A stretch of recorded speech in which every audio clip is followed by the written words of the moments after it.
BeamNG Drive. My name is Brett and we'll be comparing the crash physics from both of these games. Now, we're at the beautiful raceway of Monaco and we're just gonna crash into things, so let's get right into it. You have BeamNG Drive, not much at first sight as we go into slow motion, but wait for it.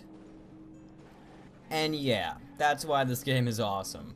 So take a game like BeamNG Drive and add $3 million in investing to it, and you get Project Cars. Well, minus the awesome crash physics. But here is the comparison for all of you. Same track, same spot, and same brand of car.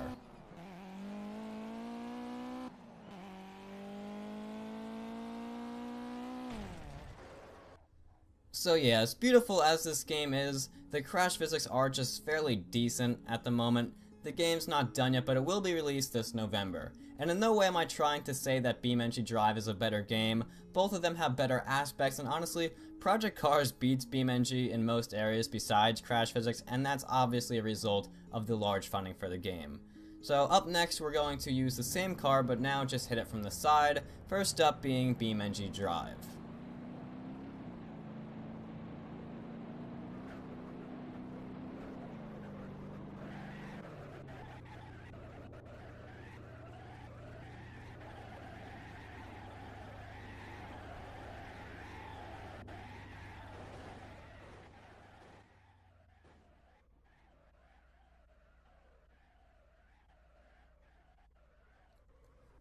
Okay, so as you can tell, the soft body physics in this game just make it so precise. You even can see like the car bending in other areas and even a wheel fall off.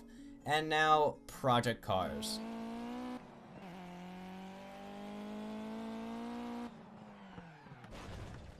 You can also see we had a wheel fall off, the glass is cracked on the car, and you have various scratches and dents along the side of the car. And you can even see a few parts that actually fell out of the car as well. And overall, the scratches are pretty realistic, but the dents really just don't go far and enough, especially considering we were going 80 miles an hour.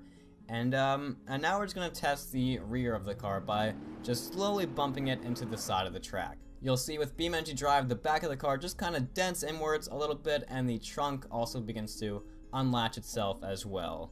And now for Project Cars.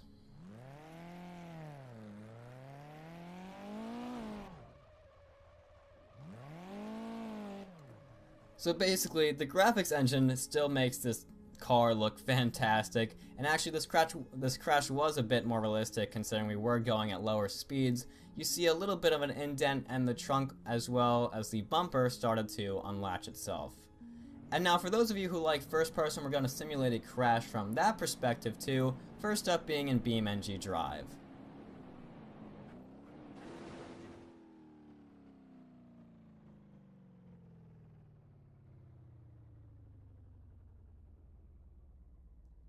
And now for Project Cars.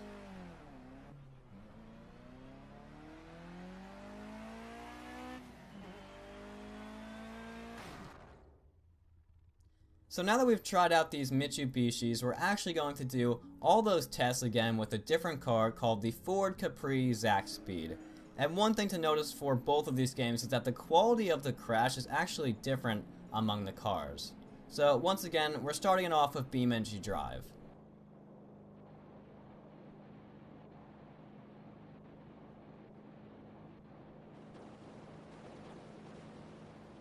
And I have to say, this one was honestly just incredible. You can see the entire car start to bend upward, kind of like the new iPhones, and like every single piece of the car in the front just came off, and it's really just, it's amazing, I have to say. The soft body physics was just a fantastic addition, I have to say.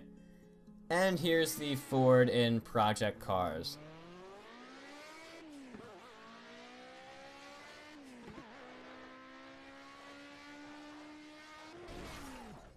So yeah, not really as good. You do have a small indent, but it's really kind of a shame that a game this beautiful couldn't have cars that can just crumple up like they should. So now here's a side crash from BeamNG.